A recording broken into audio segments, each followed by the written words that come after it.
Hey everybody, thought I'd do my video while I'm having some tree time, one of my favourite things in the world.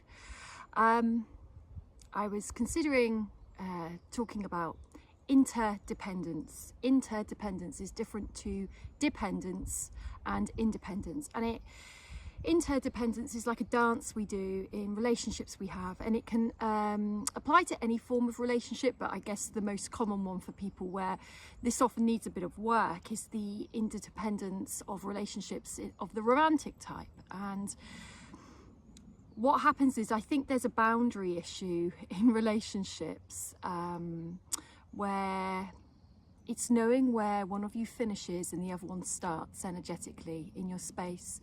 And we can become very enmeshed with our partners, and we can get into all kinds of trauma bonding or over-reliance, maybe under-reliance.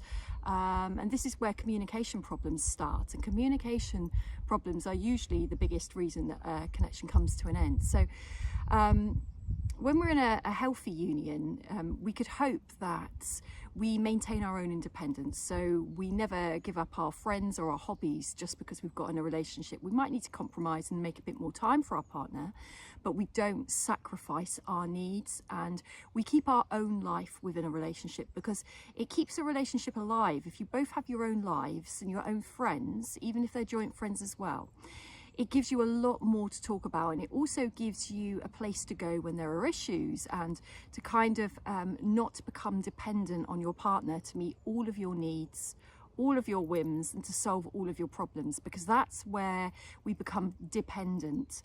Not only are we giving our power away, we may be projecting our own needs onto our partner without realizing that that may not be our partner's job to sort out for us. And it's about working out what is it that is fair to expect of a partner, and where does it become an unreasonable expectation, maybe unfair, or it's your own stuff that actually you're hoping somebody might fix. Now that might be conscious, it might be unconscious, and it's not a, oh bad me, look what I'm doing. It's just that self-reflection work. Am I being my own person in a relationship, or am I losing myself in the other? Am I sacrificing everything I am in order to sustain the connection? Because there's something very wrong there if that happens, and it's really common.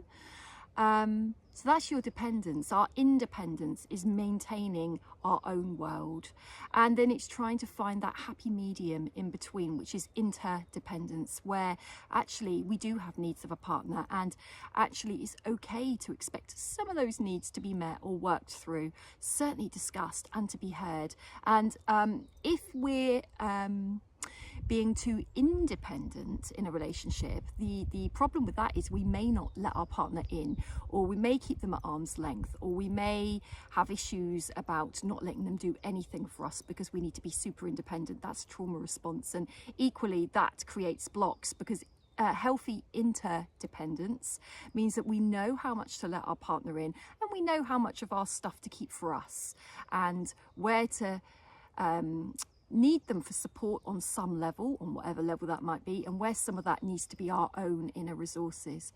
Isn't that a dance and a half? I'm not saying I've nailed that. It's something that needs continuous work at, but the interdependence of a relationship is what keeps a very healthy relationship sustainable and alive.